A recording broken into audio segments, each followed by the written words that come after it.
Suruç Birleşik Yolundan meydana geldi. Bu iki Sasköy önünde meydana geldi. Sasköy. Ölü ve yaralılar var.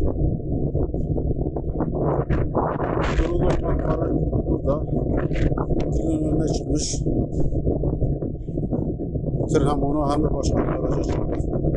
Tır iki otomobile çarptı. İki otomobile çarpmıştı.